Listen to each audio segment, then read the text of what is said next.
The more you begin to investigate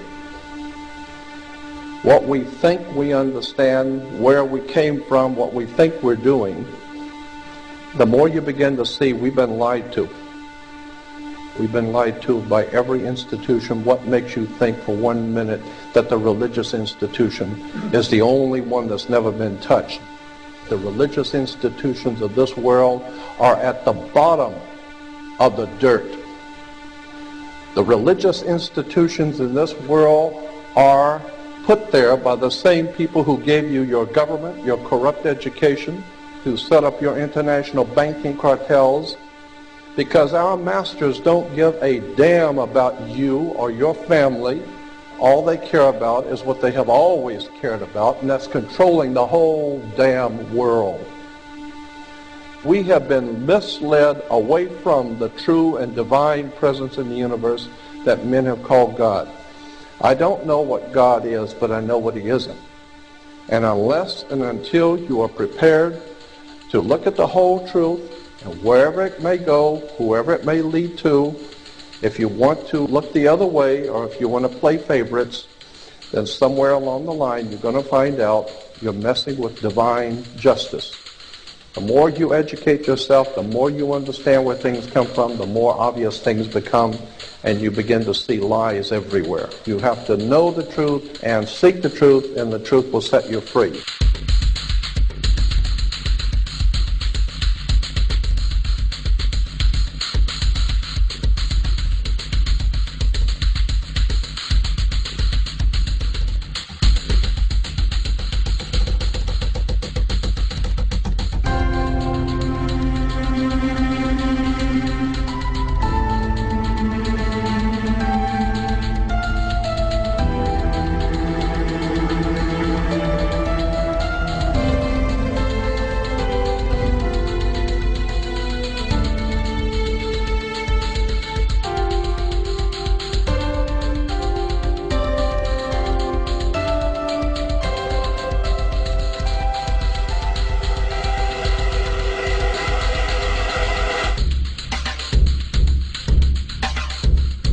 Because I got to tell you the truth, folks. I got to tell you the truth.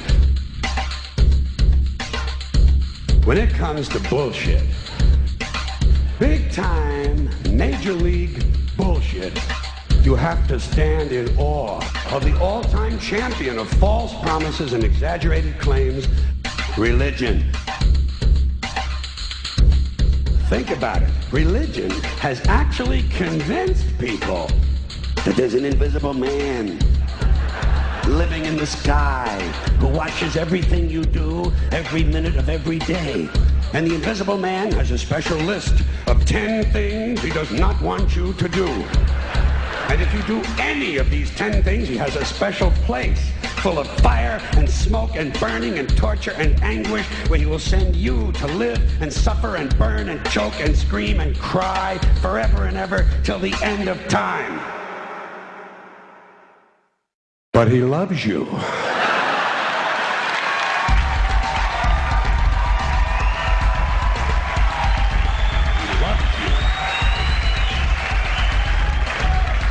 He loves you and he needs money. He always needs money. He's all powerful, all perfect, all knowing, and all wise. Somehow just can't handle money. Religion takes in billions of dollars, they pay no taxes, and they always need a little more.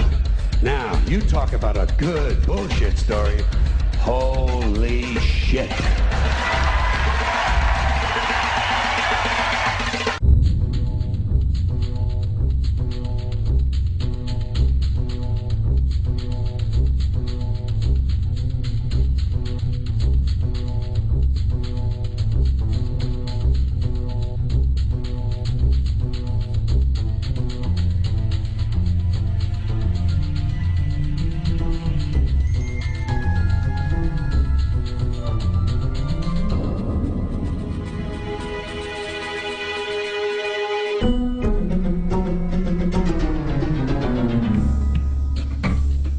This is the sun.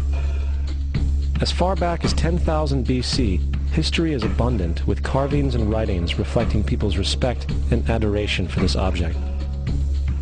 And it is simple to understand why, as every morning the sun would rise, bringing vision, warmth, and security, saving man from the cold, blind, predator-filled darkness of night.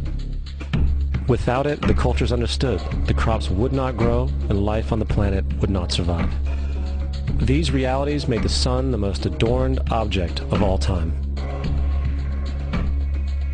Likewise, they were also very aware of the stars. The tracking of the stars allowed them to recognize and anticipate events which occurred over long periods of time, such as eclipses and full moons. They in turn cataloged celestial groups into what we know today as constellations. This is the cross of the zodiac, one of the oldest conceptual images in human history. It reflects the sun as it figuratively passes through the 12 major constellations over the course of a year. It also reflects the 12 months of the year, the 4 seasons, and the solstices and equinoxes. The term zodiac relates to the fact that constellations were anthropomorphized or personified as figures or animals. In other words, the early civilizations did not just follow the sun and stars, they personified them with elaborate myths involving their movements and relationships. The sun, with its life-giving and saving qualities, was personified as a representative of the unseen creator or God, God's Son, the light of the world, the savior of humankind. Likewise, the 12 constellations represented places of travel for God's Son, and were identified by names, usually representing elements of nature that happened during that period of time. For example, Aquarius, the water bearer, who brings the spring rains.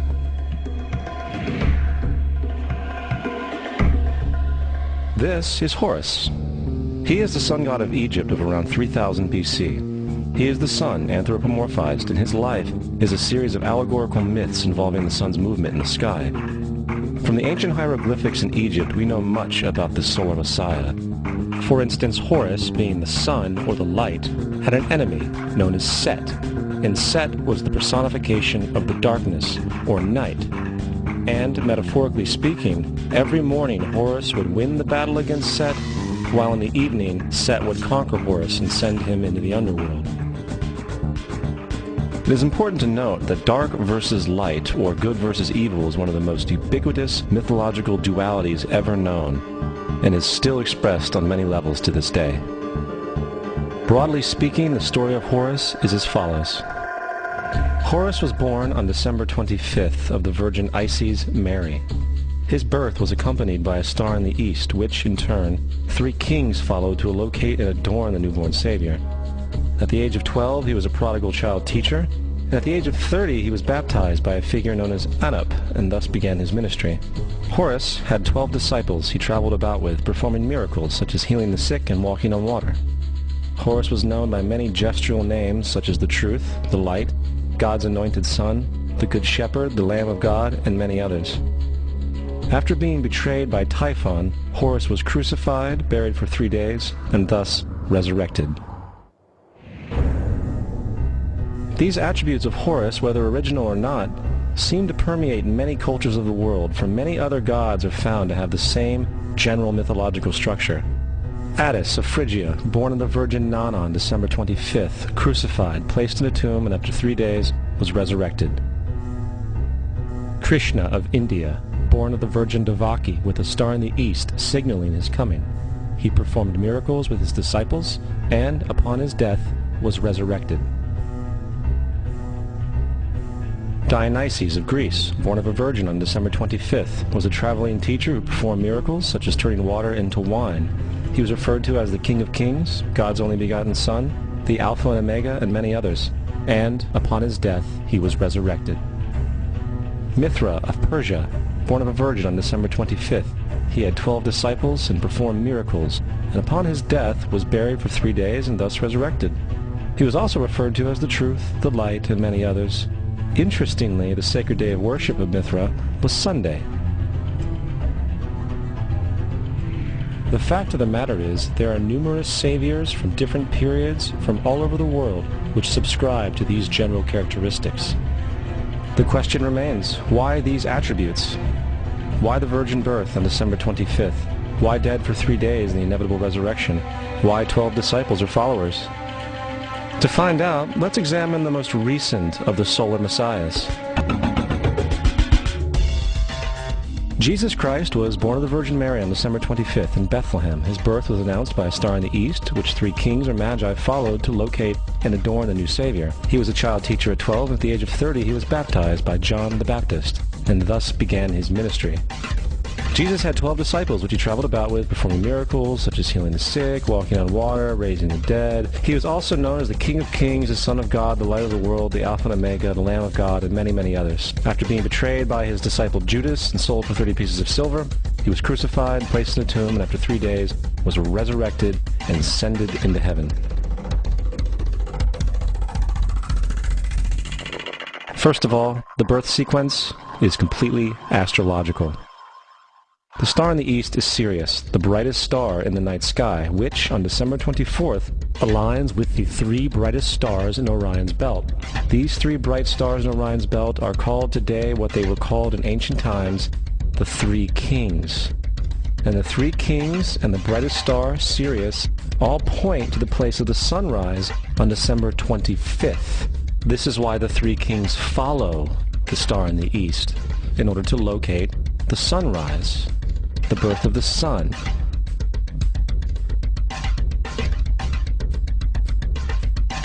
The Virgin Mary is the constellation Virgo, also known as Virgo the Virgin. Virgo in Latin means virgin. The ancient glyph for Virgo is the altered M. This is why Mary, along with other virgin mothers, such as Adonis's mother Myra or Buddha's mother Maya, begin with an M. Virgo is also referred to as the house of bread, and the representation of Virgo is a virgin holding a sheaf of wheat. This house of bread and its symbol of wheat represents August and September, the time of harvest. In turn, Bethlehem, in fact, literally translates to house of bread. Bethlehem is thus a reference to the constellation Virgo, a place in the sky, not on earth. There's another very interesting phenomenon that occurs around December 25th, or the winter solstice. From the summer solstice to the winter solstice, the days become shorter and colder. And from the perspective of the northern hemisphere, the sun appears to move south and get smaller and more scarce. The shortening of the days and the expiration of the crops when approaching the winter solstice symbolize the process of death to the ancients. It was the death of the sun. And by December 22nd, the sun's demise was fully realized, for the sun, having moved south continually for 6 months, makes it to its lowest point in the sky. Here a curious thing occurs. The sun stops moving south, at least perceivably, for 3 days. And during this 3-day pause, the sun resides in the vicinity of the Southern Cross, or Crux, constellation. And after this time, on December 25th, the sun moves 1 degree, this time north, foreshadowing longer days, warmth, and spring. And thus it was said, the sun died on the cross, was dead for 3 days, only to be resurrected or born again. This is why Jesus and numerous other sun gods share the crucifixion, 3-day death, and resurrection concept. It is the sun's transition period before it shifts its direction back into the northern hemisphere, bringing spring and thus salvation. However, they did not celebrate the resurrection of the sun until the spring equinox, or Easter. This is because at the spring equinox the sun officially overpowers the evil darkness, as daytime thereafter becomes longer in duration than the night, and the revitalizing conditions of spring emerge. Now, probably the most obvious of all the astrological symbolism around Jesus regards the 12 disciples.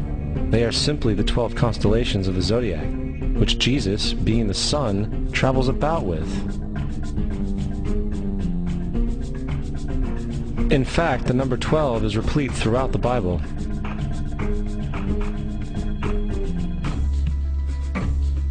This text has more to do with astrology than anything else. Coming back to the cross of the zodiac, the figurative life of the sun, this was not just an artistic expression or tool to track the sun's movement. It was also a pagan spiritual symbol, the shorthand of which looked like this. This is not a symbol of Christianity. It is a pagan adaptation of the cross of the zodiac.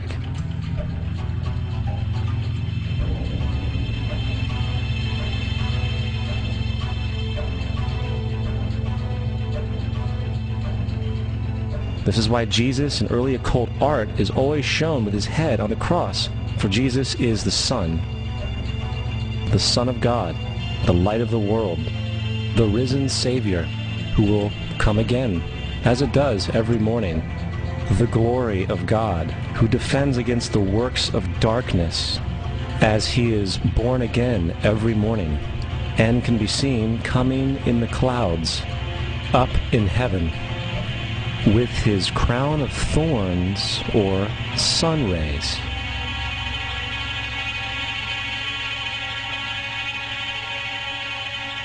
Now, of the many astronomical metaphors in the Bible, one of the most important has to do with the ages. Throughout the scriptures, there are numerous references to the age. In order to understand this, we need to be familiar with a phenomenon known as the precession of the equinoxes. The ancient Egyptians, along with cultures long before them, recognized that approximately every 2150 years, the sunrise on the morning of the spring equinox would occur in a different sign of the zodiac. This has to do with a slow, angular wobble that the Earth maintains as it rotates on its axis. It is called a precession because the constellations go backwards rather than through the normal yearly cycle. The amount of time it takes for the precession to go through all 12 signs is roughly 25,765 years. This is also called the Great Year, and ancient societies were very aware of this, and they referred to each 2150-year period as an age. From 4300 BC to 2150 BC, it was the age of Taurus, the bull. From 2150 BC to 1 AD, it was the age of Aries, the ram. And from 1 AD to 2150 AD, it is the age of Pisces, the age we are still in to this day. And in and around 2150, we will enter the new age, the age of Aquarius. Now, the Bible reflects, broadly speaking, a symbolic movement through 3 ages while foreshadowing a 4th. In the Old Testament, when Moses comes down Mount Sinai with the 10 Commandments, he is very upset to see his people worshiping a golden bull calf. In fact, he shattered the stone tablets and instructed his people to kill each other in order to purify themselves. Most biblical scholars will attribute this anger to the fact that the Israelites were worshiping a false idol or something to that effect. The reality is, the golden bull is Taurus the bull, and Moses represents the new age of Aries the ram. This is why Jews even today still blow the ram's horn. Moses represents the new age of Aries, and upon the new age, everyone must shed the old age. Other deities mark these transitions as well, such as Mithra, a pre-Christian god who kills the bull in the same symbology. Now Jesus is the figure who ushers in the age following Aries, the age of Pisces, or the 2 fish. Fish symbolism is very abundant in the New Testament. Jesus feeds 5,000 people with bread and 2 fish. When he begins his ministry walking along Galilee, he befriends 2 fishermen who follow him. And I think we have all seen the Jesus fish on the back of people's cars. Little do they know what it actually means. It is a pagan astrological symbolism for the sun's kingdom during the age of Pisces. Also, Jesus' assumed birth date is essentially the start of this age. At Luke 22:10, when Jesus is asked by his disciples where the next Passover will be after he is gone, Jesus replies, "Behold, when ye are entered into the city, there shall a man meet you, bearing a pitcher of water. Follow him into the house where he entereth in." This scripture is by far one of the most revealing of all the astrological references. The man bearing the pitcher of water is Aquarius, the water bearer, who is always pictured as a man pouring out a pitcher of water. He represents the age after Pisces, and when the sun, God's Son, leaves the age of Pisces, Jesus, it will go into the house of Aquarius, as Aquarius follows Pisces in the precession of the equinoxes. All Jesus is saying is that after the age of Pisces will come the age of Aquarius.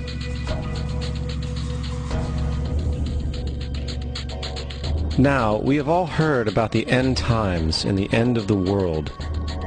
The cartoonish depictions in the book of Revelation aside, the main source of this idea comes from Matthew 28:20, where Jesus says, "I will be with you even to the end of the world." However, in the King James Version, world is a mistranslation, among many mistranslations. The actual word being used is eon, which means age. I will be with you even to the end of the age, which is true, as Jesus' solar Piscean personification will end when the sun enters the age of Aquarius. The entire concept of end times and the end of the world is a misinterpreted astrological allegory. Let's tell that to the approximately 100 million people in America who believe the end of the world is coming. Furthermore, the character of Jesus being a literary and astrological hybrid is most explicitly a plagiarization of the Egyptian sun god Horus.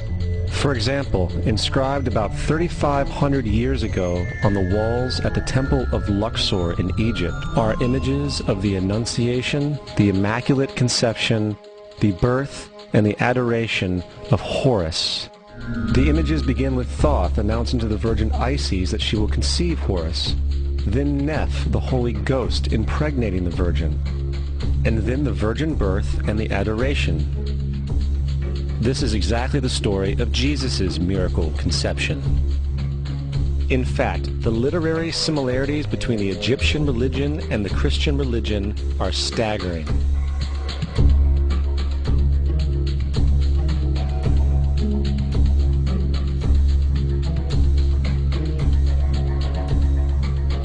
And the plagiarism is continuous. The story of Noah and Noah's Ark is taken directly from tradition. The concept of the Great Flood is ubiquitous throughout the ancient world, with over 200 cited claims in different periods and times. However, one need look no further for a pre-Christian source than the Epic of Gilgamesh, written in 2600 BC. This story talks of a great flood commanded by God, an ark with saved animals upon it, and even the release and return of a dove, all held in common with the biblical story among many other similarities.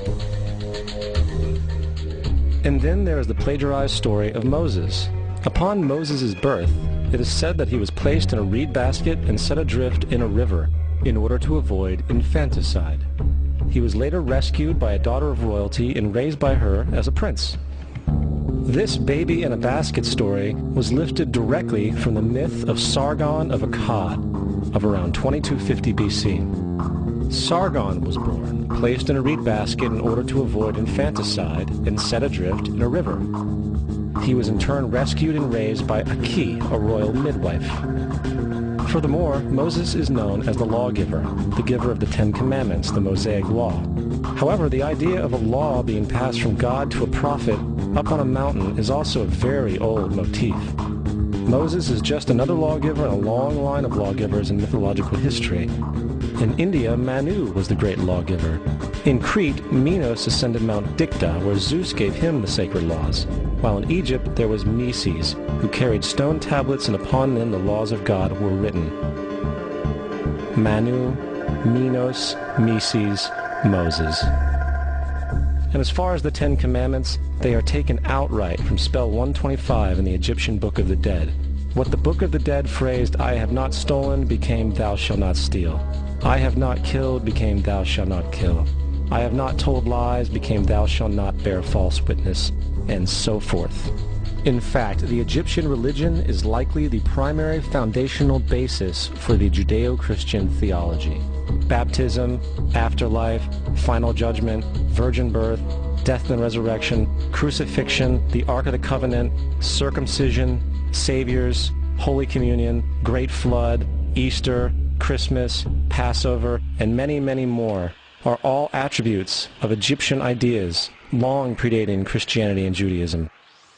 Justin Martyr, one of the first Christian historians and defenders, wrote, "When we say that he, Jesus Christ, our teacher, was produced without sexual union, was crucified and died and rose again, and ascended into heaven, we propound nothing different from what you believe regarding those who you esteem sons of Jupiter. In a different writing, Justin Martyr said, "He was born of a virgin, except this in common with what you believe of Perseus." It's obvious that Justin and other early Christians knew how similar Christianity was to the pagan religions. However, Justin had a solution. As far as he was concerned, the devil did it. The devil had the foresight to come before Christ and create his characteristics in the pagan world. Fundamentalist Christianity, fascinating. These people actually believe the world is 12,000 years old. Swear to God. I actually asked one of these guys, okay, dinosaur fossils. He says, dinosaur fossils? God put those here to test our faith.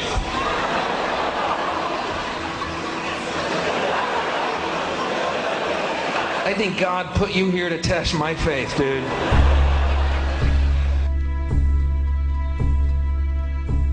The Bible is nothing more than an astrotheological literary hybrid, just like nearly all religious myths before it. In fact, the aspect of transference of one character's attributes to a new character can be found within the book itself. In the Old Testament, there is the story of Joseph. Joseph was a prototype for Jesus. Joseph was born of a miracle birth. Jesus was born of a miracle birth. Joseph was of 12 brothers. Jesus had 12 disciples. Joseph was sold for 20 pieces of silver. Jesus was sold for 30 pieces of silver. Brother Judah suggests the sale of Joseph. Disciple Judas suggests the sale of Jesus. Joseph began his work at the age of 30.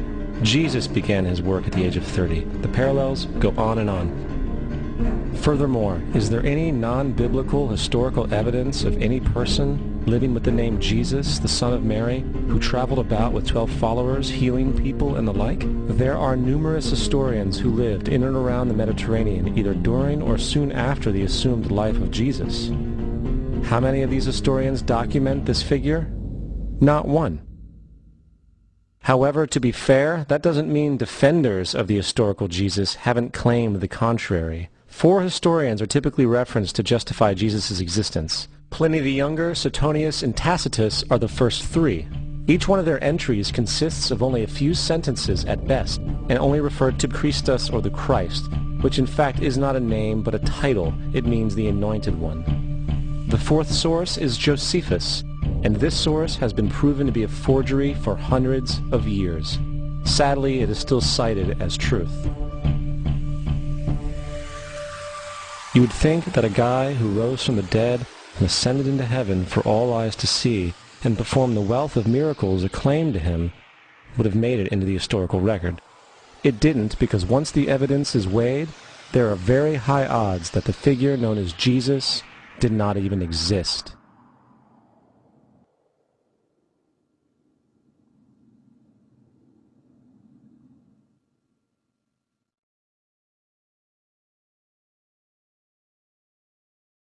We don't want to be unkind, but we want to be factual.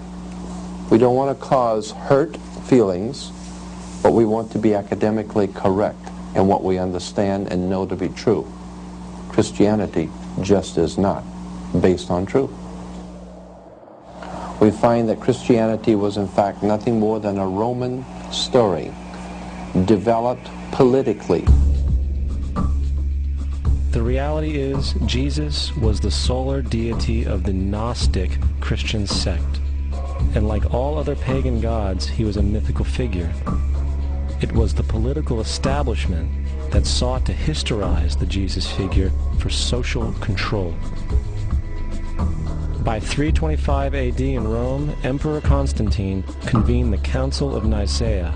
It was during this meeting that the politically motivated Christian doctrines were established, and thus began a long history of Christian bloodshed and spiritual fraud. And for the next 1600 years, the Vatican maintained a political stranglehold on all of Europe, leading to such joyous periods as the Dark Ages, along with enlightening events such as the Crusades and the Inquisition.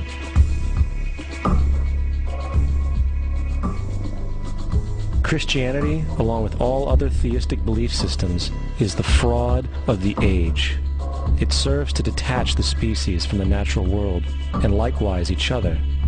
It supports blind submission to authority. It reduces human responsibility to the effect that God controls everything, and in turn awful crimes can be justified in the name of a divine pursuit. And most importantly, it empowers those who know the truth, but use the myth to manipulate and control societies. The religious myth is the most powerful device ever created and serves as the psychological soil upon which other myths can flourish.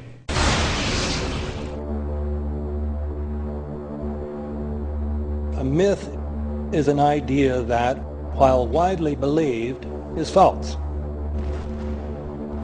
In a deeper sense, in the religious sense, a myth serves as an orienting and mobilizing story for a people. The focus is not on the story's relation to reality, but on its function. A story cannot function unless it is believed to be true in the community or the nation. It is not a matter of debate. If some people have the bad taste to raise the question of the truth of the sacred story, the keepers of the faith do not enter into debate with them.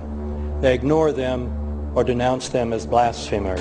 It is wrong, blasphemous, and sinful for you to suggest, imply, or help other people come to the conclusion that the U.S. government killed 3,000 of its own citizens.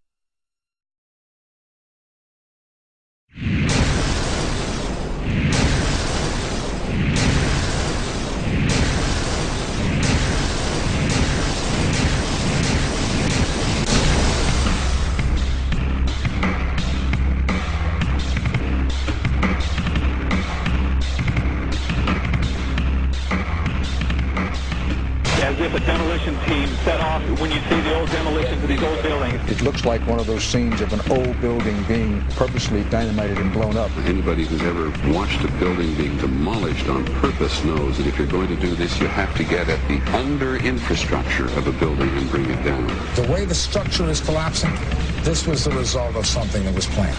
It's not accidental that the first tower just happened to collapse and then the second tower just happened to collapse in exactly the same way. How they accomplished this, we don't know. The building collapsed to dust. You don't find a desk. You don't find a chair. You don't find a telephone, a computer.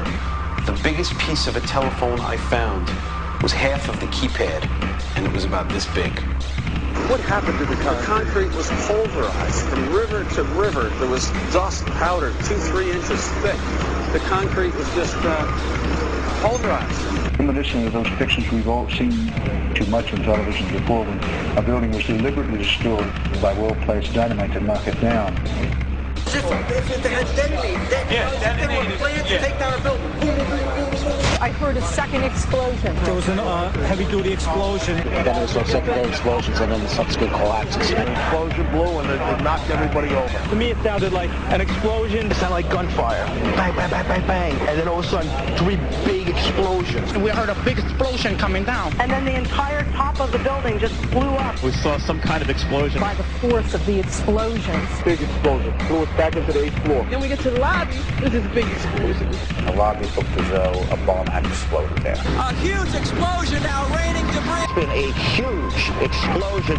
Huge explosion that we all heard and felt. We just witnessed some kind of follow-up explosion. We heard a very loud blast explosion. The secondary explosion at Tower 1 camp. That is another bomb going off. He thinks that there were actually devices that were planted in the building. Planted in the building.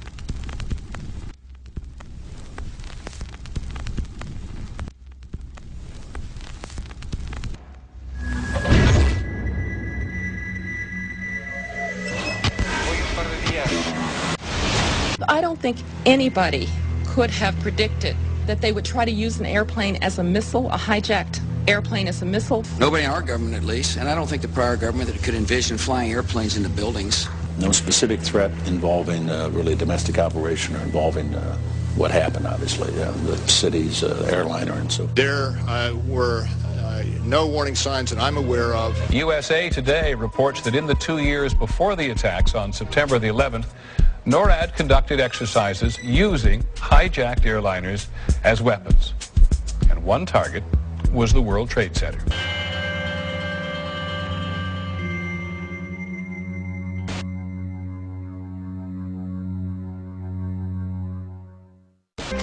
In confidential documents from the Philippines obtained by CNN, the plan was clear.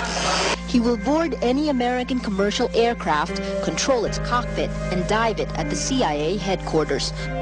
Other buildings targeted the Pentagon and the World Trade Center. Security in counterterrorism was blinking red, in the words of George Tenet, that the warnings of an imminent attack were so severe that something dramatic should have been done. It was unparalleled. Instead, our president went on a month-long vacation.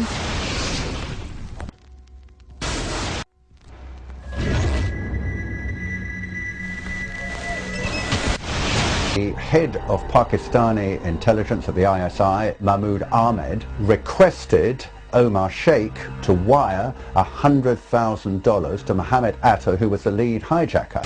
Hijacker Mohammed Atta received wire transfers via Pakistan. The man sending the money to Atta is believed to be Ahmed Umar Saeed Sheikh. Omar Sheikh admitted he was supported by the Pakistan government's intelligence service, the ISI.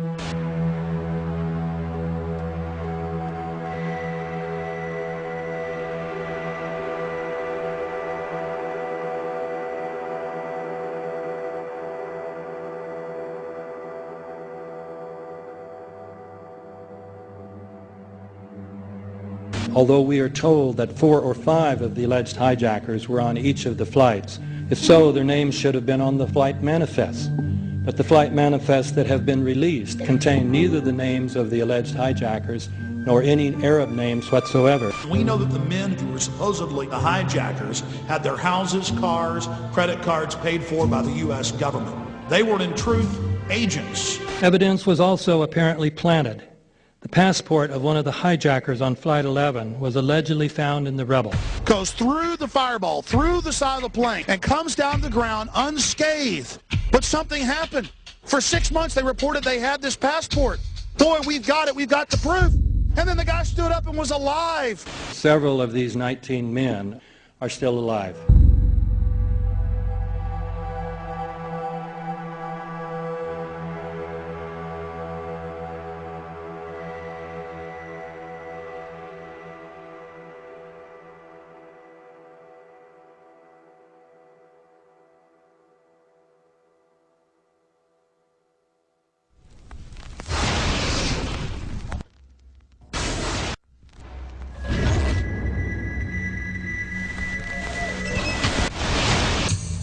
Of course we're after Saddam Hussein, bin Laden. He's... January 2001, the Bush administration orders the FBI and intelligence agencies to back off investigations involving the bin Laden family, including 2 of Osama bin Laden's relatives, who were living, guess where, in Falls Church, Virginia, right next to CIA headquarters. When he was already America's most wanted criminal, he reportedly spent 2 weeks in the American hospital in Dubai, was treated by an American doctor, and visited by the local CIA agent. We have not seen one piece of evidence that links Osama bin Laden directly to the planning stages of September 11th. This failure to provide proof was later said to be unnecessary because bin Laden, in a video allegedly found in Afghanistan, admitted responsibility for the attacks. This confession is now widely cited as proof. But the man in this video has darker skin, fuller cheeks, and a broader nose than the Osama bin Laden of all other videos. We again seem to have planted evidence. In 1976, Osama's older brother Salim bin Laden hired a man in Texas by the name of Jim Bath to handle all the investments in the United States for the bin Laden family. Jim Bath also happens to be a personal, almost lifelong friend and former Air National Guard pilot with George W. Bush. The connections between the Bushes and the bin Ladens become much more clear when George Herbert Walker Bush made trips to Saudi Arabia in 1998 and 2000 to meet with the bin Laden family on behalf of a company called the Carlyle Group.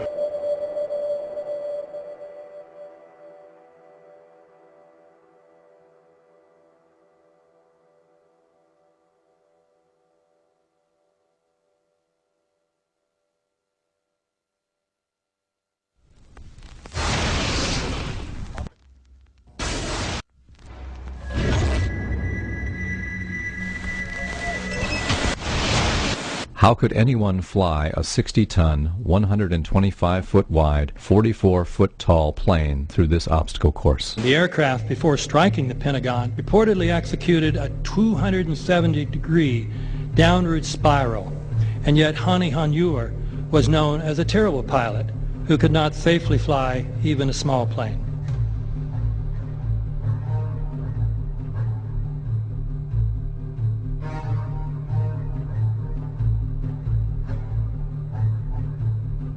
No seats, no luggage, no bodies. Nothing but bricks and limestone. The official explanation is that the intense heat from the jet fuel vaporized the entire plane. Flight 77 had 2 Rolls-Royce engines made of steel and titanium alloy and weigh 6 tons each. It is scientifically impossible that 12 tons of steel and titanium was vaporized by jet fuel. We're also told that the bodies were able to be identified either by their fingerprints or by the DNA. So what kind of fire can vaporize aluminum and tempered steel and yet leave human bodies intact? From my close-up inspection, there's no evidence of a plane having crashed anywhere near the Pentagon. And as I said, the only pieces left that you can see are small enough that you could pick up in your hand. Shortly after the strike, government agents picked up debris and carried it off. The entire lawn was covered with dirt and gravel, so that any remaining forensic evidence was literally covered up. The videos from security cameras, which would show what really hit the Pentagon, were immediately confiscated by agents of the FBI, and the Department of Justice has to this day refused to release them. If these videos would prove that the Pentagon was really hit by a 757, most of us would assume the government would release them.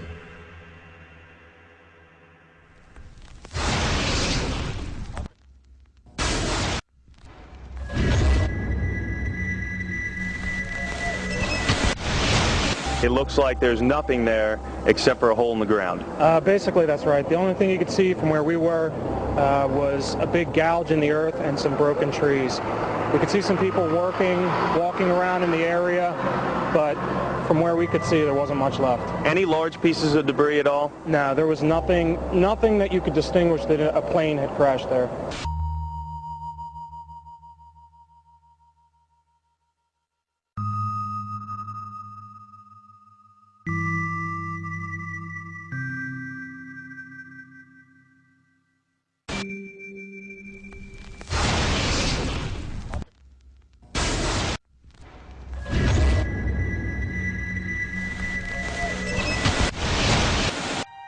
Pancake theory, according to which the fires, while not melting the steel, heated it up sufficiently to cause the floors weakened by the airplane strikes to break loose from the steel columns, and this started a chain reaction. So you would expect then from that theory, which is the official theory, to see a whole stack of floors piled up on top of each other and then a spindle of core columns standing too. The core of each of the twin towers consisted of 47 massive steel columns. If the floors had broken loose from them, these columns would have still been sticking up into the air 1,000 feet.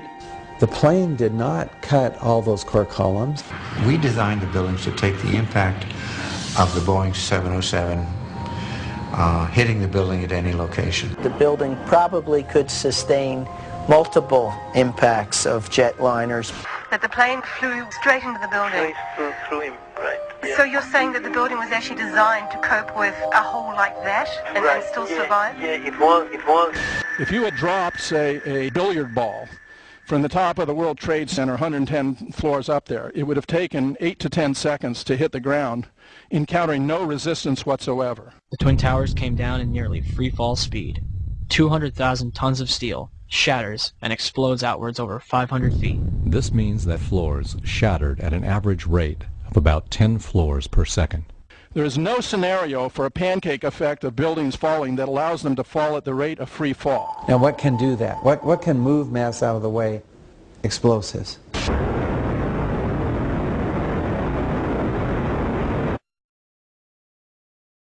"47 huge steel columns going up the core. They're interconnected. How do you get them to fail simultaneously so the core disappears? It looks like those core columns were cut. The way we do this is by cutting the beam at an angle.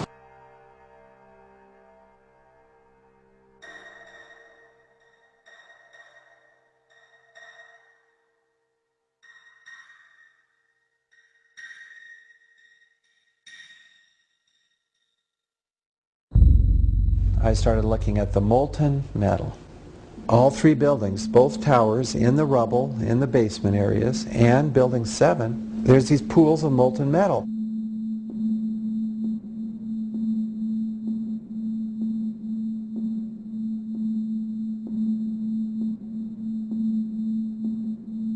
You'd get down below and you'd see molten steel running down the channel rails, like you're in a foundry. Like lava. The molten steel was found 3, 4, and 5 weeks later, when the rubble was being removed. He said that molten steel was also found underneath World Trade Center 7. So I'm looking through the official reports. What do they say about the molten metal? They say nothing. Now, wait a minute. This is important evidence. So where'd that come from? Thermite is so hot that it'll just cut through steel, through structural steel, for example, like a knife through butter. The products are molten iron and aluminum oxide, which goes off primarily as a dust. You know those enormous dust clouds? You can imagine when you assemble these chemicals on a large scale.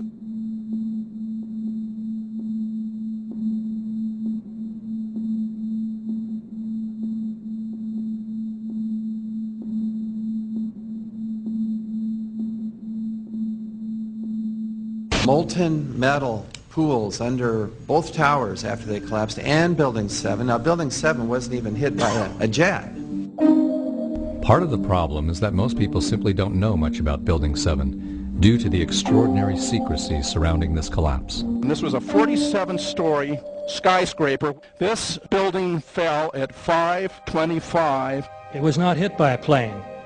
This building had fires on only 2 or 3 floors. And it was brought down by what we know was a controlled demolition. Demolitions, they look just like that. A kink in the middle, and then that building just comes straight down, almost at free fall speed. They first blow one of the central columns so the building falls in on itself. Building 7 had a classic crimp, or wedge. Its central column was blown out first, so it didn't structurally damage buildings just a few feet away from it.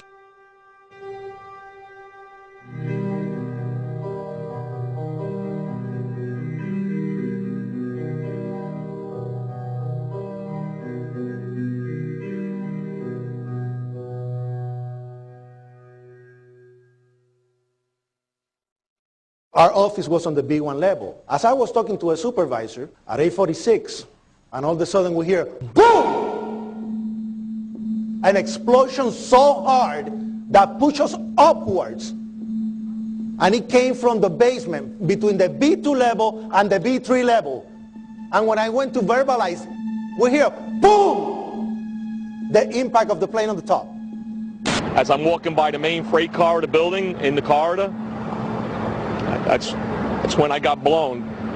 I mean, the impact of the explosion threw me to the floor, and that's when everything started happening. All of a sudden, a big impact happened again, and all the ceiling tile was falling down, the light fixtures were falling. You know, you got to go clear across the whole from 1 to 2 World Trade Center, and then all of a sudden, it happened all over again. Something else hit us to the floor. Right in the basement, you felt it. Walls were caving in, everything that was going on.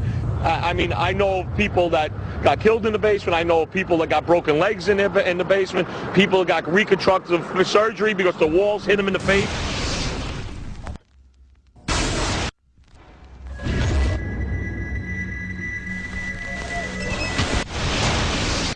According to standard operating procedure, if an FAA flight controller notices anything that suggests a possible hijacking, the controller is to contact a superior. If the problem cannot be fixed within about a minute, the superior is to ask NORAD, the North American Aerospace Command, to send up or scramble jet fighters to find out what is going on. NORAD then issues a scramble order to the nearest Air Force base with fighters on alert. But although interceptions usually occur within 10 or so minutes, in this case, 80 or so minutes had elapsed before fighters were even airborne. It's a mind-bending anomaly. Not a single U.S. Air Force interceptor turns a wheel until it's too late. There are no jets at all. What if they were so confused and had been so deliberately confused that they couldn't respond? The reason that they didn't know where to go was because a number of conflicting and overlapping war game exercises were taking place. It involved the insertion of false radar blips onto radar screens in the Northeast Air Defense Sector. Lieutenant Team U, we have a problem here. We have a hijacked aircraft headed towards New York. We need someone to scramble some F-16s or something up there to help us out. Is this real world or exercise? Is this real world or exercise? There was another exercise, Vigilant Warrior, which was in fact, according to a NORAD source, a live-fly hijack drill being conducted at the same time. With only 8 available fighter aircraft, and they have to be dispatched in pairs, they were dealing with as many as 22 possible hijacks on the day of 9/11, and they couldn't separate the war game exercises from the actual hijacks.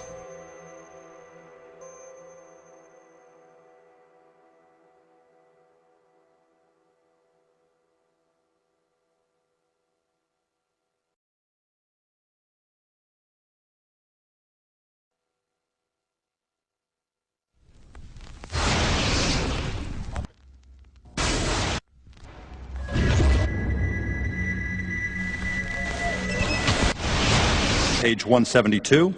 The U.S. government has not been able to determine the origin of the money used for the 9/11 attacks. Ultimately, the question is of little practical significance.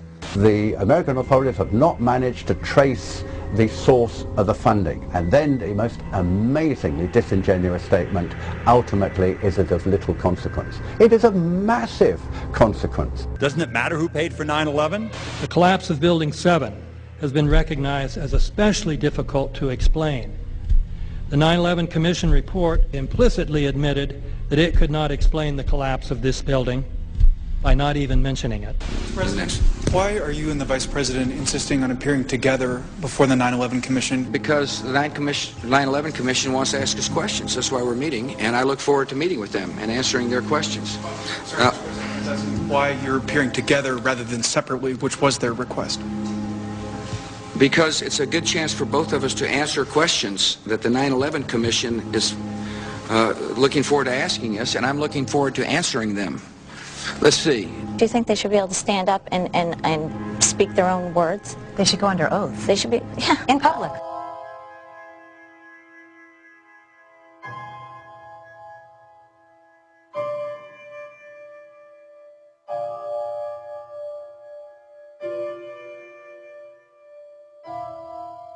Don't you think that the families deserve to have a transcript or to be able to see what you Adam, said? you asked me that question yesterday. I got the same answer, yeah. The final report was a unanimous report. That means that if there was a single commissioner who had any objection about anything, that fact would be dropped from the report.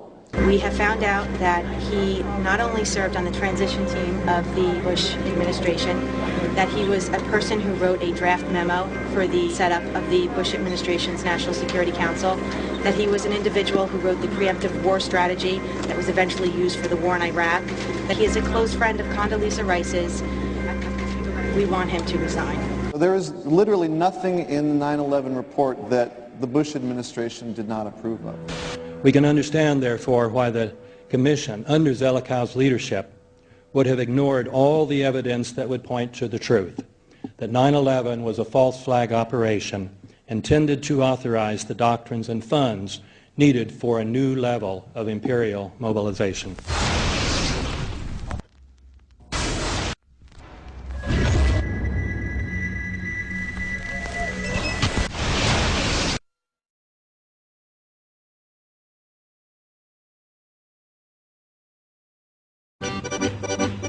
armed with knives, armed with chemical, biological, nuclear weapons. Fanatics, terrorists, September 11th. September 11th, killers, September 11th, terrorists. Terrorists of Al-Qaeda, terrorists, nuclear weapons, terrorists. 9/11, terror, terrorist, evil. September 11th, September 11th. The terrorists, war and danger. September 11th, terrorism, global terrorism, terrorism, terrorists. Terrorists, terrorists, terrorists, terrorists, the terrorists. Terrorists, terrorists, terrorism. September 11th, global terrorism, terrorists. Terrorism. September 11th, world terrorism, terrorism. September 11th, global terrorism. September the 11th, terror. Weapons of mass destruction. September the 11th, terrorists. The evil terrorists, no. Terrorism. The words are hypnotically repeated. Terrorism, terrorist, terrorist threat, and of course, believed to be linked to Al-Qaeda. But it's the so-called war on terrorism that's in our faces practically 24/7 as the inescapable focus of our existence. One day, our grandchildren will look back on this time and ask, how was the war on terror won? The entire U.S. ruling class, ruling elite, comes to see terrorism as the preferred means, indeed the only means, to provide social cohesion, to provide an enemy image for the society to keep it together. According to neocon theory from Carl Schmitt, you have to have an enemy image in order to have a society. A very dangerous thing, because now it means that the entire social order, the political parties, intellectual life, politics in general, all based on a monstrous myth. Monstrous myth.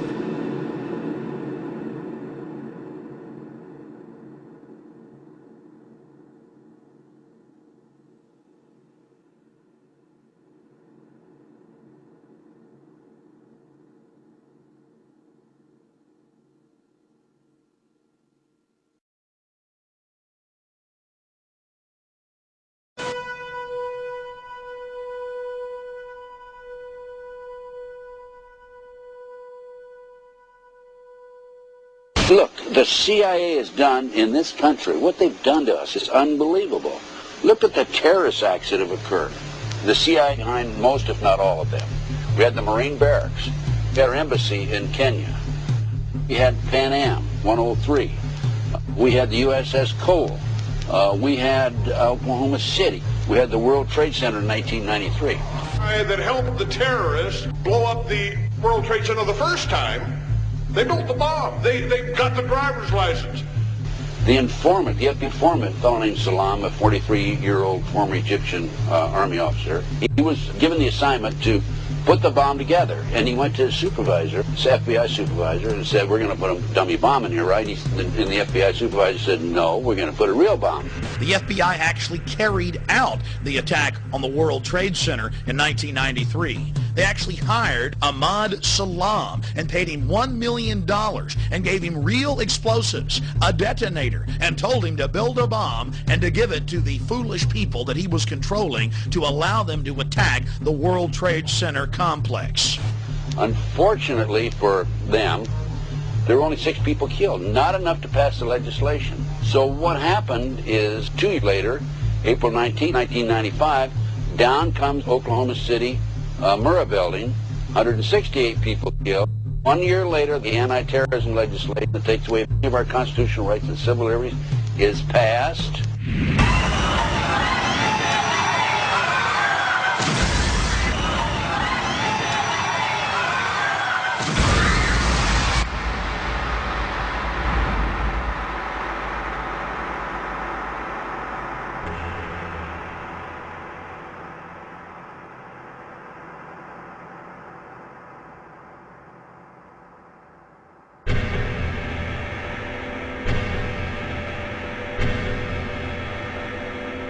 Because at 9:30 this morning, we were actually running an exercise for over a company of 1,000 people in London, based on simultaneous bombs going off precisely at the railway stations that happened this morning. So I still have the hairs on the back of my neck standing upright. To get this quite straight, you were running an exercise to see how you would cope with this, and it happened while you were running the exercise? Precisely.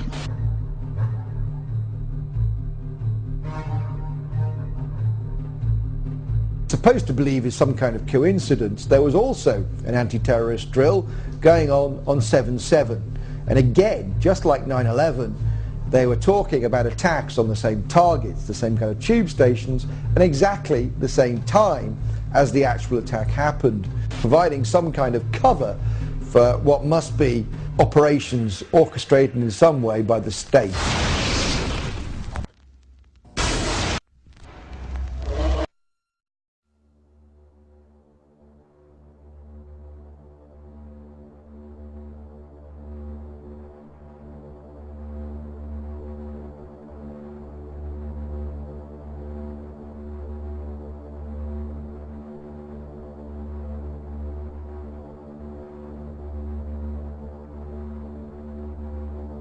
I am absolutely appalled at how much people in this country do not think.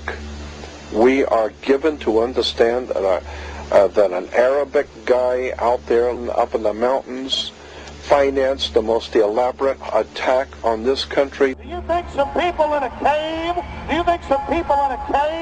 were able to have NORAD stand down?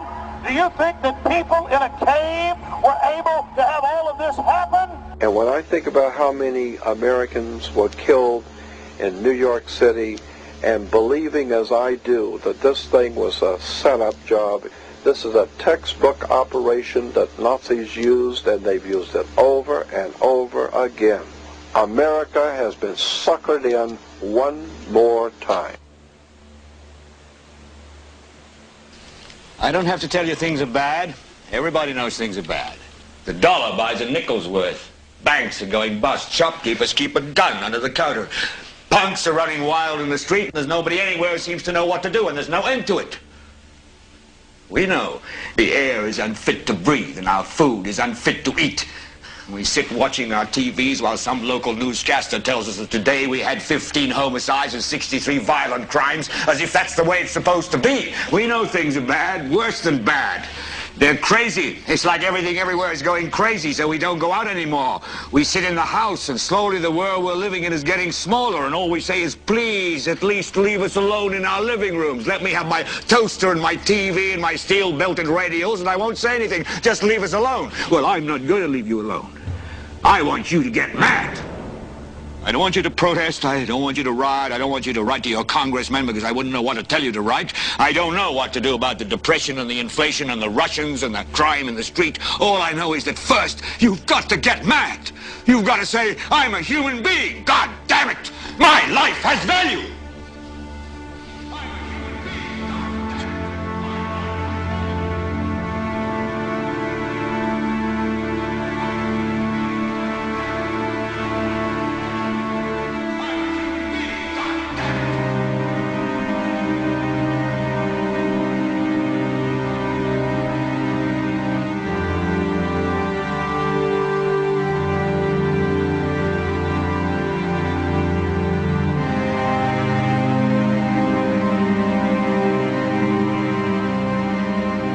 Smoke, 105, 2 pounds.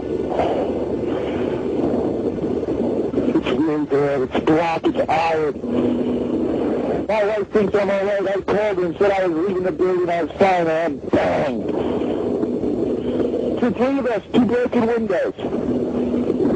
Oh, God!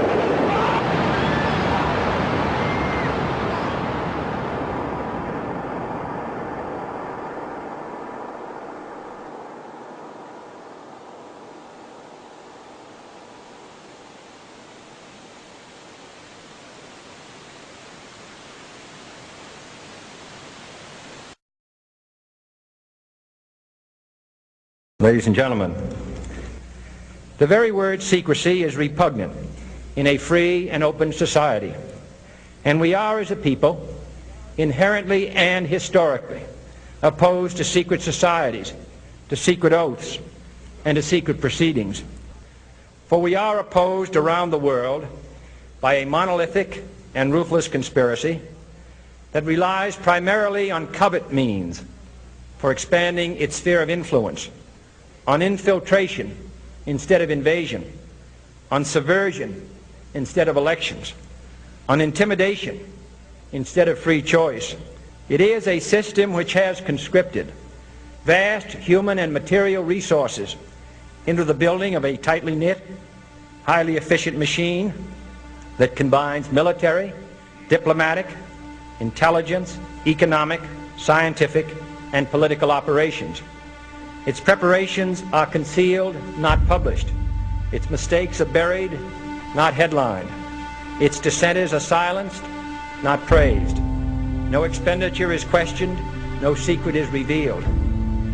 That is why the Athenian lawmaker Solon decreed it a crime for any citizen to shrink from controversy. I am asking your help in the tremendous task of informing and alerting the American people, confident that with your help, man will be what he was born to be, free and independent.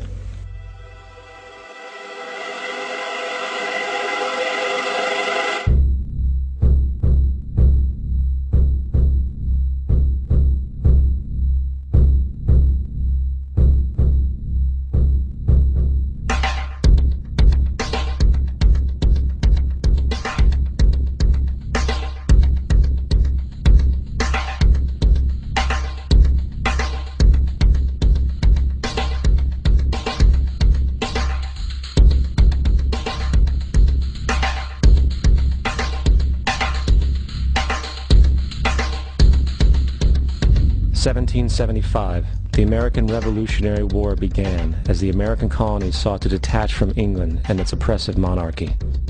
Though many reasons are cited for the revolution, one in particular sticks out as the prime cause, that King George III of England outlawed the interest-free, independent currency the colonies were producing and using for themselves, in turn forcing them to borrow money from the Central Bank of England at interest, immediately putting the colonies into debt. And, as Benjamin Franklin later wrote, the refusal of King George III to allow the colonies to operate an honest money system which freed the ordinary man from the clutches of the money manipulators was probably the prime cause of the revolution. In 1783, America won its independence from England. However, its battle against the central bank concept and the corrupt, greed-filled men associated with it had just begun. So what is a central bank? A central bank is an institution that produces the currency of an entire nation. Based on historical precedent, two specific powers are inherent in central banking practice: the control of interest rates and the control of the money supply, or inflation. The central bank does not simply supply a government's economy with money, it loans it to them at interest. Then, through the use of increasing and decreasing the supply of money, the central bank regulates the value of the currency being issued. It is critical to understand that the entire structure of this system can only produce one thing in the long run: debt. It doesn't take a lot of ingenuity to figure this scam out. For every single dollar produced by the central bank is loaned at interest. That means every single dollar produced is actually the dollar plus a certain percent of debt based on that dollar. And since the central bank has the monopoly over the production of the currency for the entire country, and they loan each dollar out with immediate debt attached to it, where does the money to pay for the debt come from?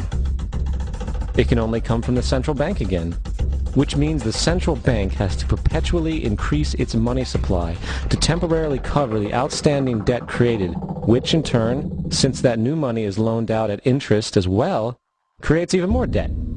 The end result of this system without fail is slavery, for it is impossible for the government and thus the public to ever come out of the self-generating debt.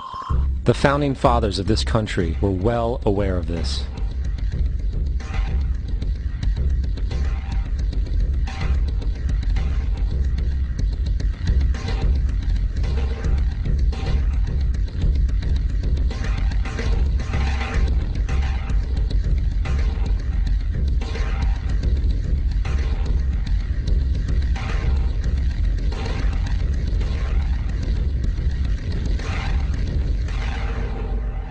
By the early 20th century, the U.S. had already implemented and removed a few central banking systems, which were swindled into place by ruthless banking interests. At this time, the dominant families in the banking and business world were the Rockefellers, the Morgans, the Warburgs, the Rothschilds. And in the early 1900s, they sought to push, once again, legislation to create another central bank. However, they knew the government and public were very weary of such an institution, so they needed to create an incident to affect public opinion. So, J.P. Morgan, publicly considered a financial luminary at the time, exploited his mass influence by publishing rumors that a prominent bank in New York was insolvent or bankrupt. Morgan knew this would cause mass hysteria, which would affect other banks as well. And it did. The public, in fear of losing their deposits, immediately began mass withdrawals. Consequently, the banks were forced to call in their loans, causing the recipients to sell their property, and thus a spiral of bankruptcies, repossessions, and turmoil emerged. Putting the pieces together a few years later, Frederick Allen of Life magazine wrote, "The Morgan interests took advantage to precipitate the panic, guiding it shrewdly as it progressed." Unaware of the fraud, the Panic of 1907 led to a congressional investigation headed by Senator Nelson Aldrich, who had intimate ties to the banking cartels and later became part of the Rockefeller family through marriage. The commission, led by Aldrich, recommended a central bank should be implemented so a panic like 1907 could never happen again. This was the spark the international bankers needed to initiate their plan. In 1910, a secret meeting was held at a J.P. Morgan estate on Jekyll Island off the coast of Georgia. It was there that the central banking bill called the Federal Reserve Act was written. This legislation was written by bankers, not lawmakers. This meeting was so secretive, so concealed from government and public knowledge that the 10 or so figures who attended disguised their names when en route to the island. After this bill was constructed, it was then handed over to their political frontman, Senator Nelson Aldrich, to push through Congress. And in 1913, with heavy political sponsorship by the bankers, Woodrow Wilson became president, having already agreed to sign the Federal Reserve Act in exchange for campaign support. And 2 days before Christmas, when most of Congress was at home with their families, the Federal Reserve Act was voted in, and Wilson in turn made it law. Years later, Woodrow Wilson wrote, in regret,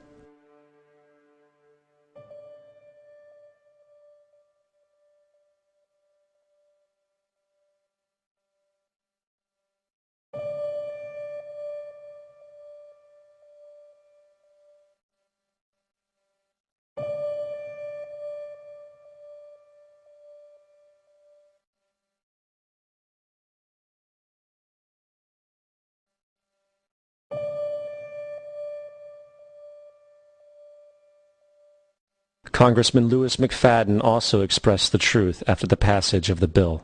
A world banking system was being set up here, a superstate controlled by international bankers, acting together to enslave the world for their own pleasure. The Fed has usurped the government.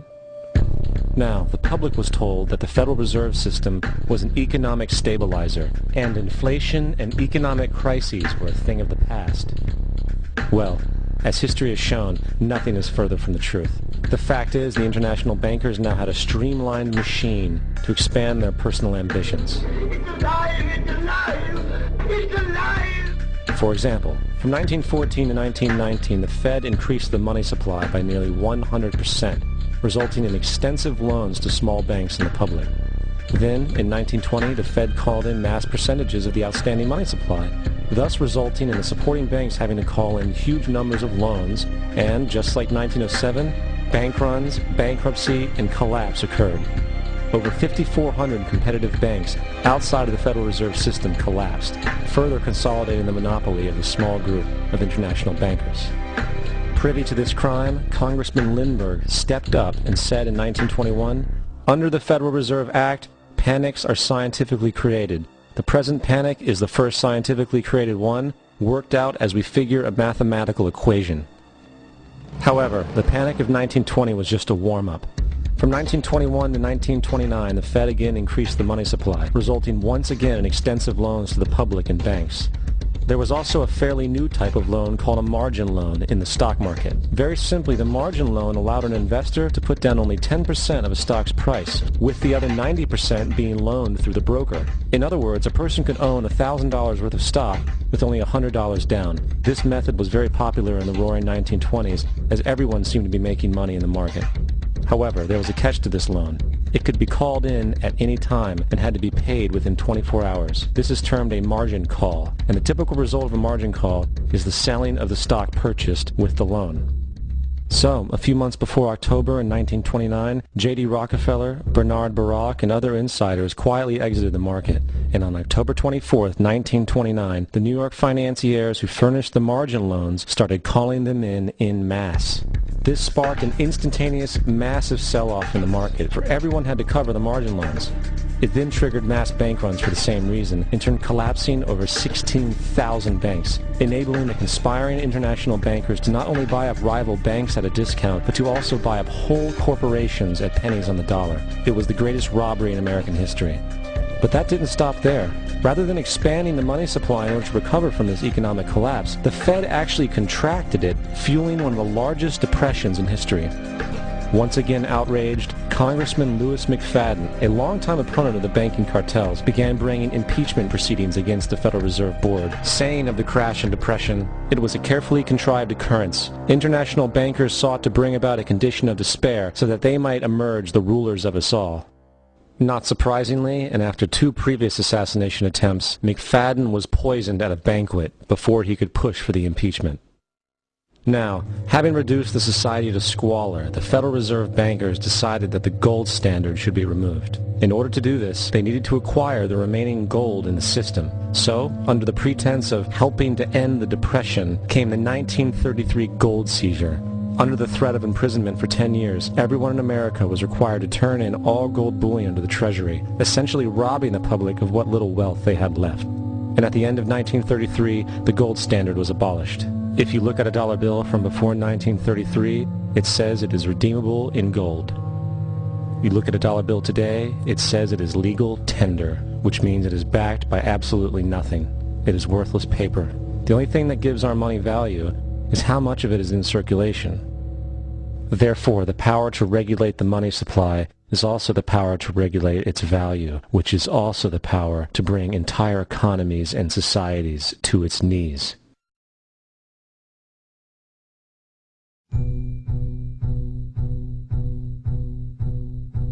It's important to clearly understand, the Federal Reserve is a private corporation. It is about as Federal as Federal Express.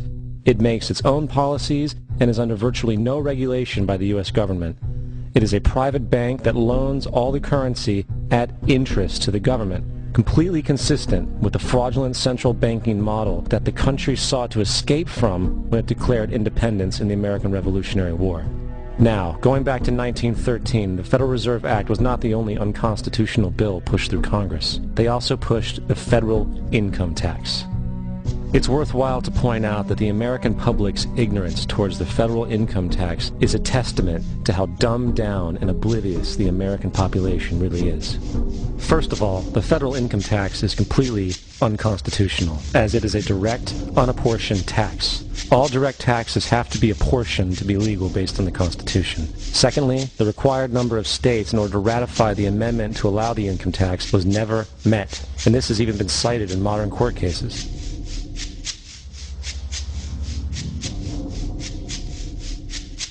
Third, at the present day, roughly 35% of the average worker's income is taken from them via this tax. That means you work 4 months out of the year to fulfill this tax obligation. And guess where that money goes? It goes to pay the interest on the currency being produced by the fraudulent Federal Reserve Bank, a system that does not have to exist at all. The money you make working 4 months out of the year goes almost literally into the pockets of the international bankers who own the private Federal Reserve Bank. And fourth, even with the fraudulent government claim as to the legality of the income tax, there is literally no statute, no law in existence that requires you to pay this tax, period. I really expected that, of course there's a law that you can point to in the law book, the code, that requires you to file a tax return. Of course there is. I was at that point where I couldn't find the statute that clearly made a person liable.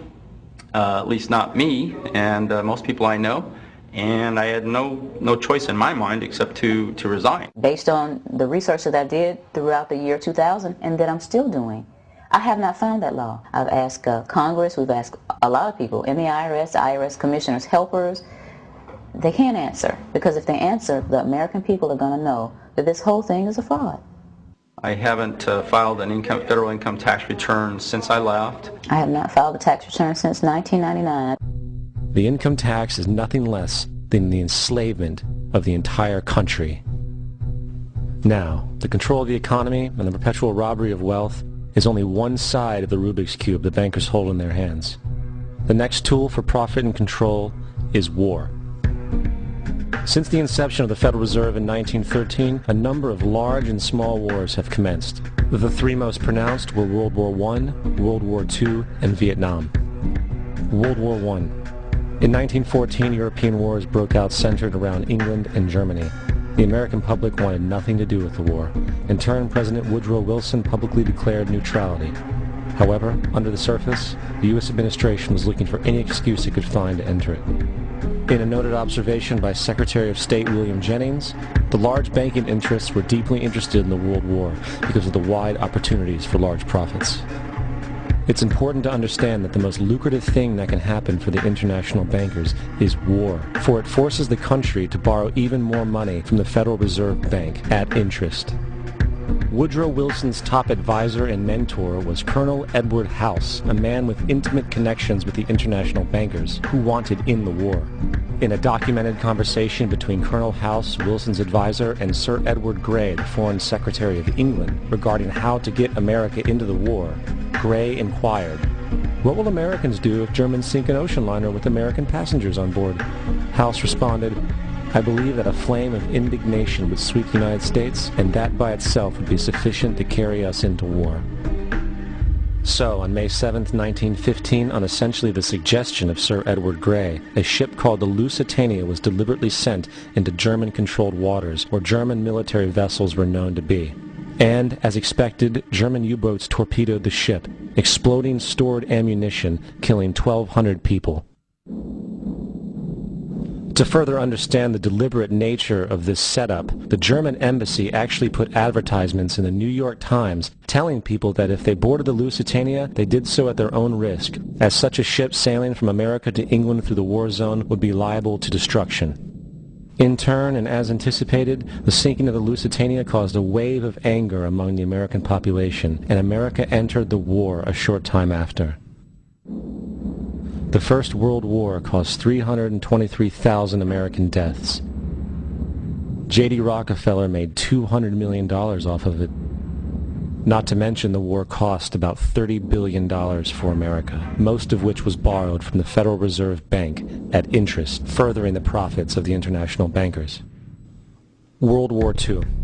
On December 7, 1941, Japan attacked the American fleet at Pearl Harbor, triggering our entry into that war. President Franklin D. Roosevelt declared the attack was a day that will live in infamy.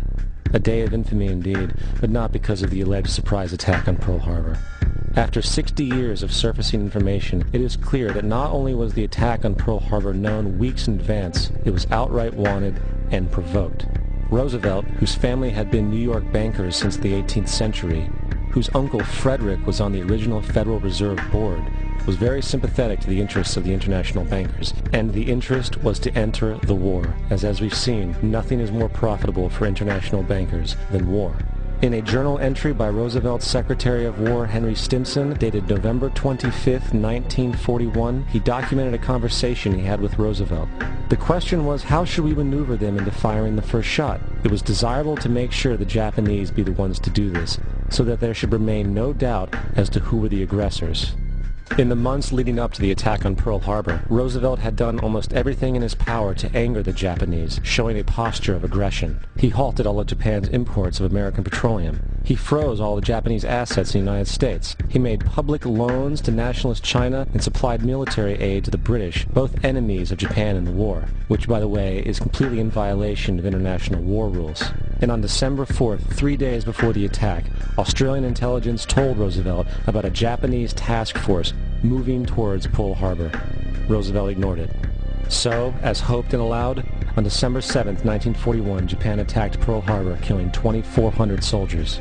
Before Pearl Harbor, 83% of the American public wanted nothing to do with the war. After Pearl Harbor, 1 million men volunteered for the war. It is important to note, Nazi Germany's war effort was largely supported by two organizations, one of which was called IG Farben. IG Farben produced 84% of Germany's explosives, and even the Zyklon B used in the concentration camps to kill millions. One of the unspoken partners of IG Farben was J.D. Rockefeller's Standard Oil Company in America. In fact, the German Air Force could not operate without a special additive patented by Rockefeller Standard Oil. The drastic bombing of London by Nazi Germany, for example, was made possible by a $20 million sale of fuel to IG Farben by the Rockefeller Standard Oil Company. This is just one small point on the topic of how American business funded both sides of World War II. One other treasonous organization worth mentioning is the Union Banking Corporation of New York City. Not only did it finance numerous aspects of Hitler's rise to power, along with actual materials during the war, it was also a Nazi money laundering bank, which was eventually exposed for having millions of dollars of Nazi money in its vaults. The Union Banking Corporation of New York was eventually seized for violations of the Trading with the Enemy Act. Guess who the director and vice president of the Union Bank was?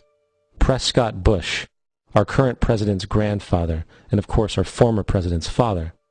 Keep that in mind when considering the moral and political dispositions of the Bush family. Vietnam.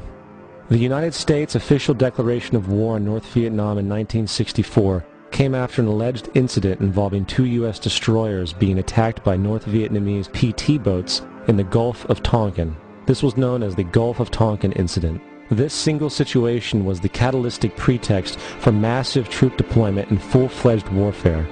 One problem, however, the attack on the U.S. destroyers by Vietnamese PT boats never happened. It was a completely staged event to have an excuse to enter the war. Former Secretary of Defense Robert McNamara stated years later that the Gulf of Tonkin incident was a mistake, while many other insiders and officers have come forward, relaying that it was a contrived farce, a complete lie. Once in the war, it was business as usual. In October 1966, President Lyndon Johnson lifted trading restrictions on the Soviet bloc, knowing full well that the Soviets were providing upwards of 80% of North Vietnam's war supplies. Consequently, Rockefeller interests financed factories in the Soviet Union, which the Soviets used to manufacture military equipment and send it to North Vietnam. However, the funding of both sides of this conflict was only one side of the coin. In 1985, Vietnam's rules of engagement were declassified. This detailed what American troops were and were not allowed to do in the war. It included absurdities like North Vietnamese anti-aircraft missile systems could not be bombed until they were known to be fully operational. No enemy could be pursued once they crossed the border of Laos or Cambodia. And most revealing of all, the most critical strategic targets were not allowed to be attacked unless initiated by high military officials. Apart from these imposed ludicrous limitations, North Vietnam was informed of these restrictions and therefore could base entire strategies around the limitations of the American forces. This is why the war went on so long. And the bottom line is this: the Vietnam War was never meant to be won, just sustained. This war for profit resulted in 58,000 American deaths and 3 million dead Vietnamese. So, where are we now?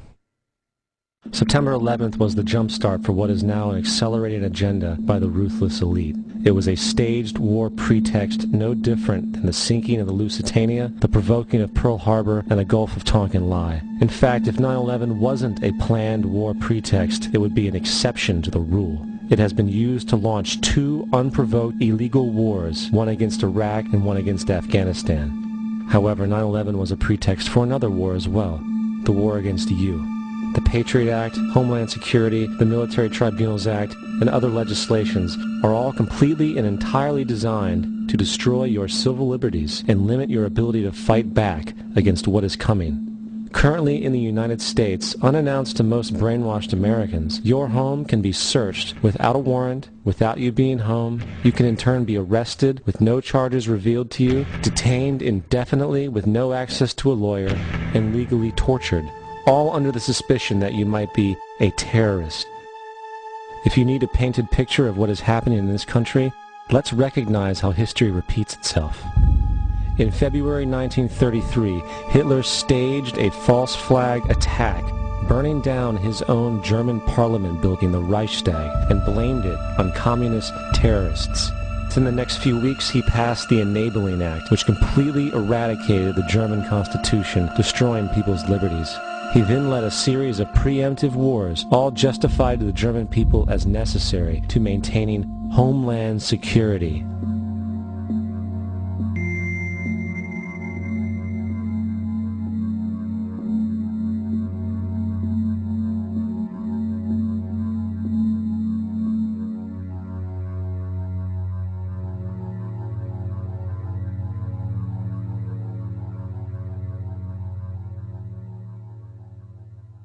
Am Schicksal des Kommunismus und der sich mit ihm verbrüdernden anderen Organisationen ändert dies nichts. Our enemy is a radical network of terrorists and every government that supports them. It's time to wake up. The people in power go out of their way to make sure that you are perpetually misled and manipulated. The majority's perception of reality, especially in the political arena, is not their own. It is shrewdly imposed upon them without them even knowing it. For example, the public at large actually believes the invasion of Iraq is going badly, as sectarian violence doesn't seem to stop. What the public fails to see is that the destabilization of Iraq is exactly what the people behind the government want.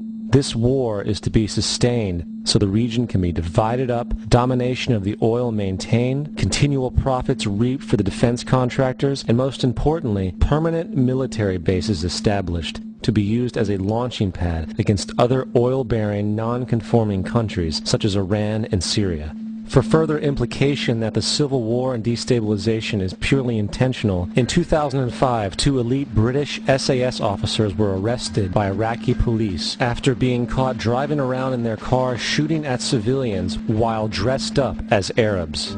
After being arrested and taken to a jail in Basra, the British Army immediately requested the release of these men. When the Basra government refused, British tanks came in and physically broke out the men from the Basra prison. If you wish to destroy an area, how do you do it? Well, there are 2 ways. You can go in there and bomb it and so forth, but that is not very efficient. What you do is you try to get the people in that area to kill each other and to destroy their own territory, their own farms, and that's what's been done in that area. The way in which you destroy an opponent is get him to destroy himself by dividing his ranks against one another. Then you feed both sides. You have agents feeding both sides, inflaming both sides, and they kill each other off.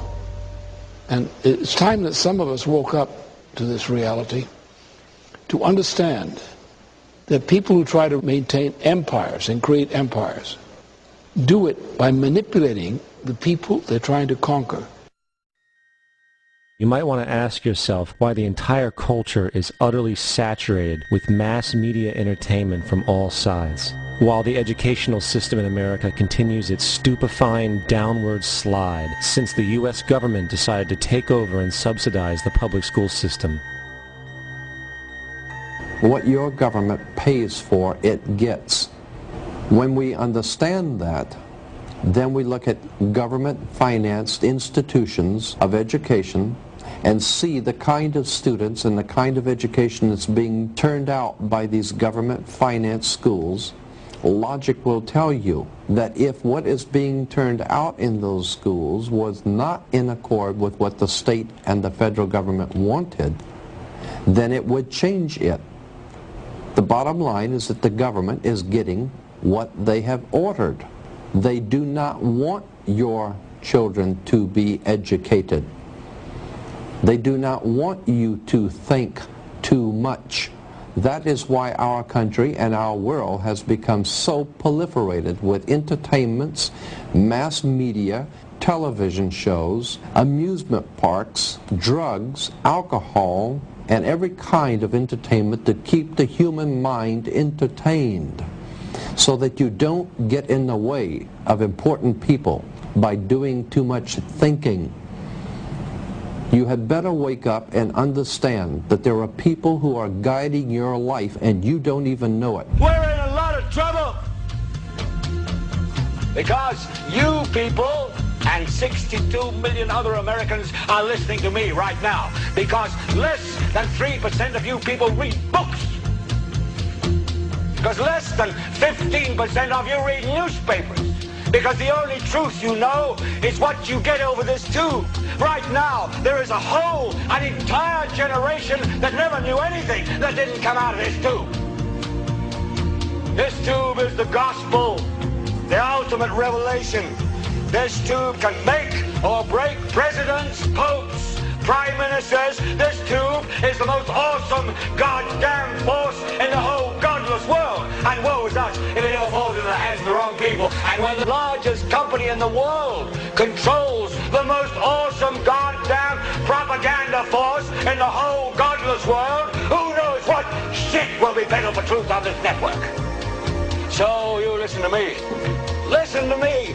Television is not the truth. Television is a goddamn amusement park.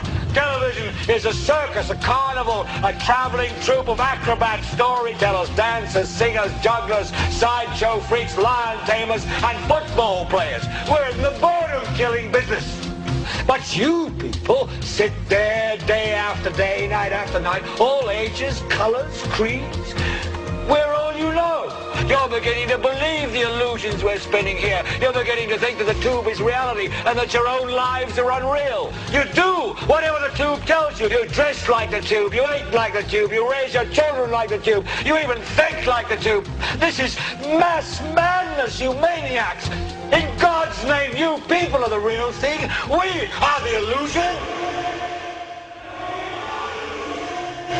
The last thing the men behind the curtain want is a conscious, informed public capable of critical thinking, which is why a continually fraudulent zeitgeist is output via religion, the mass media, and the educational system. They seek to keep you in a distracted, naive bubble, and they are doing a damn good job of it. In 2005, an arrangement between Canada, Mexico, and the United States was made. This arrangement, unannounced to the public, unregulated by Congress, merges the United States, Mexico, and Canada into one entity, erasing all borders.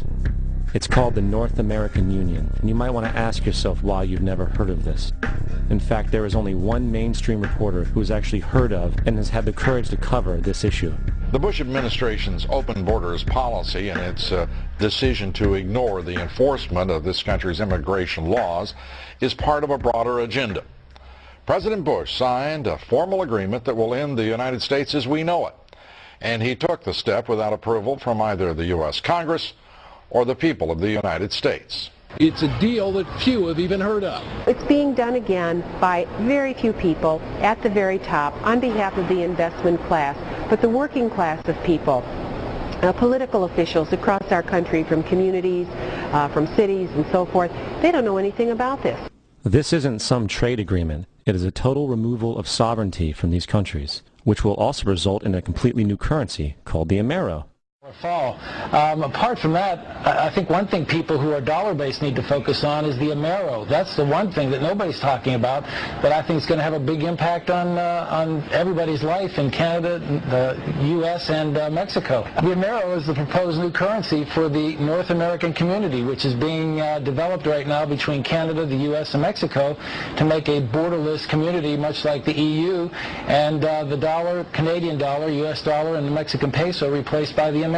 By default of this agreement, the American Constitution will eventually be obsolete. You would think that a situation like this would be on the cover of every major newspaper. That is until you realize that the people who are behind this movement are the same people behind the mainstream media, and you are not told what you're not supposed to know. The North American Union is the same concept as the European Union, the African Union, and the soon-to-be Asian Union, and the same people are behind all of them. And, when the time is right, the North American Union, the European Union, the African Union, and the Asian Union will be merged together, forming the final stages of a plan these men have been working on for over 60 years. A one-world government.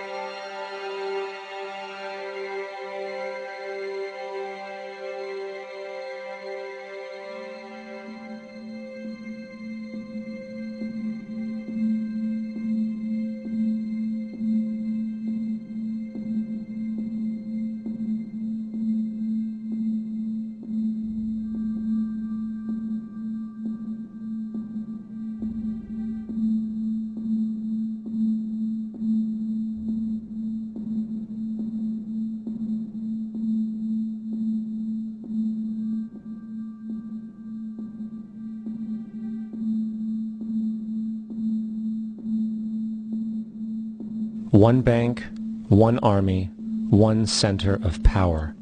And if we have learned anything from history, it is that power corrupts, and absolute power corrupts absolutely. This is Aaron Russo, a filmmaker and former politician. To his left is Nicholas Rockefeller of the infamous Rockefeller banking and business dynasty. After maintaining a close friendship with Nicholas Rockefeller, Aaron eventually ended the relationship, appalled by what he had learned about the Rockefellers and their ambitions. I got a call one day from an attorney woman I knew, and she said, would you like to meet one of the Rockefellers? I said, sure, I'd love to. And we became friends, and he began to divulge a lot of things to me. So he said to me one night, he said that there's going to be an event there, and out of that event, you're going to see, we're going to go into Afghanistan, so we can run pipelines from the Caspian Sea. We're going to go into Iraq to take the oil and establish a base in the Middle East, and we're going to go into Venezuela and try and get rid of Chavez. And the first two they've accomplished. Chavez they didn't accomplish. And he said you're going to see guys going into caves looking for looking for people that they're never going to find. You know, he was laughing about the fact that you have this war on terror. There's no real enemy. He's talking about how by having this war on terror, you can never win it because so it's an eternal war. And so you can always keep taking people's liberties away.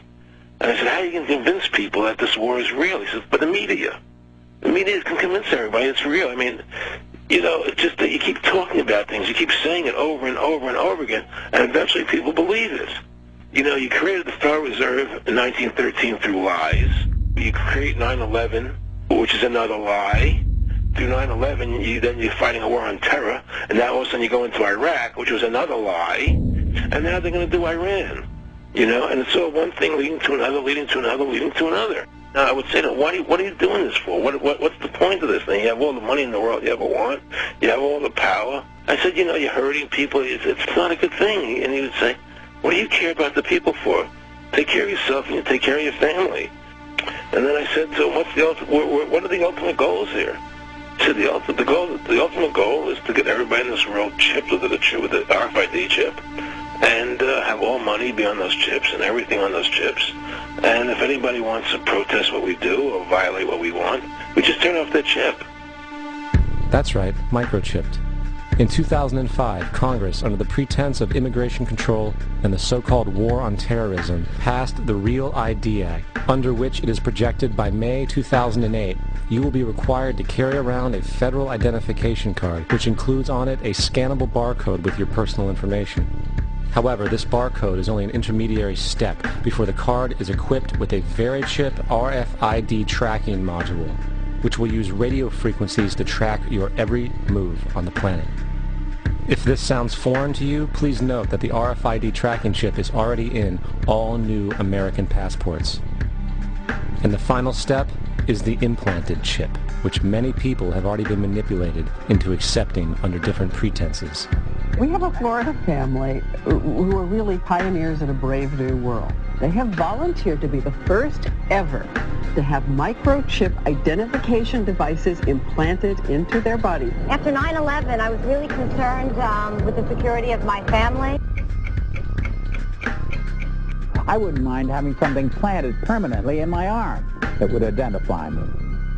In the end, everybody will be locked into a monitored control grid where every single action you perform is documented. And if you get out of line, they can just turn off your chip, for at that point in time, every single aspect of society will revolve around interactions with the chips. This is the picture that is painted for the future if you open your eyes to see it.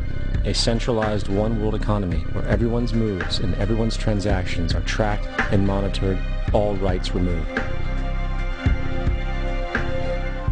The most incredible aspect of all. These totalitarian elements will not be forced upon the people. The people will demand them. For the social manipulation of society through the generation of fear and division has completely detached humans from their sense of power and reality. A process which has been going on for centuries, if not millennia. Religion, patriotism, race, wealth, class, and every other form of arbitrary, separatist identification and thus conceit has served to create a controlled population, utterly malleable in the hands of the few. Divide and conquer is the motto. And as long as people continue to see themselves as separate from everything else, they lend themselves to being completely enslaved. The men behind the curtain know this, and they also know that if people ever realize the truth of their relationship to nature and the truth of their personal power, the entire manufactured zeitgeist they prey upon will collapse like a house of cards.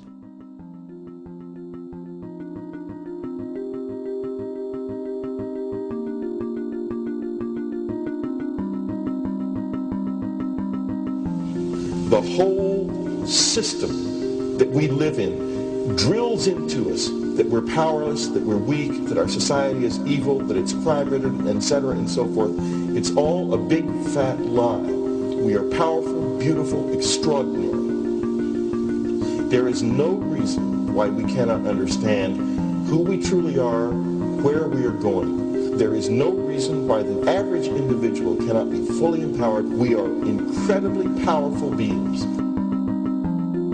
You know, I think I spent 30 years of my life, in the first 30, trying to become something. I wanted to become good at things. I wanted to become good at tennis. I wanted to become good at school and grades and everything I kind of viewed in that perspective. I'm not okay the way I am, but if I got good at things, you realize that I had the game wrong. The game was to find out what I already was. Find out what I already was.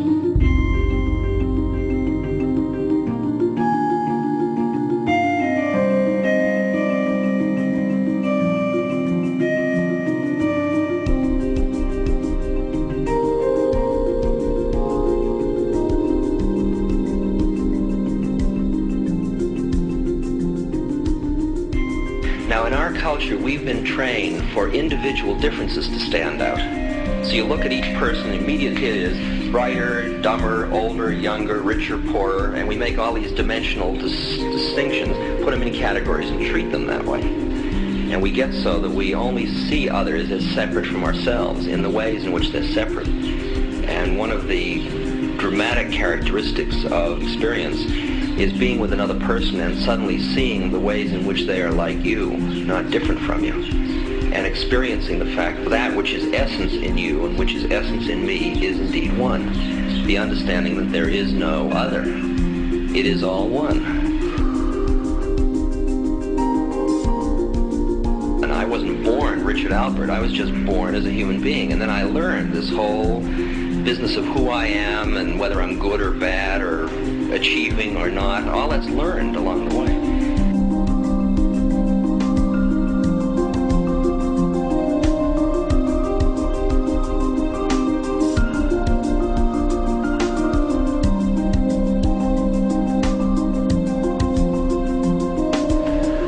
The old appeals to racial, sexual, and religious chauvinism, to rabid nationalist fervor, are beginning not to work. A new consciousness is developing which sees the earth as a single organism and recognizes that an organism at war with itself is doomed.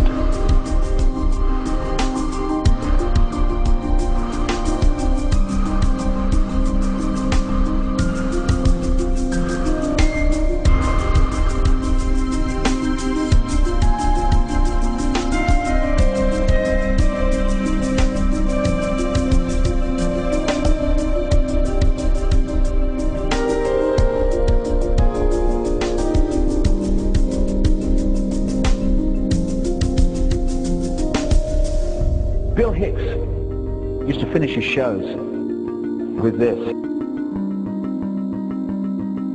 Life's like a ride in an amusement park. And when you go on it, you think it's real, because that's how powerful our minds are. And the ride goes up and down and round and round. It has thrills and chills, and it's very brightly colored.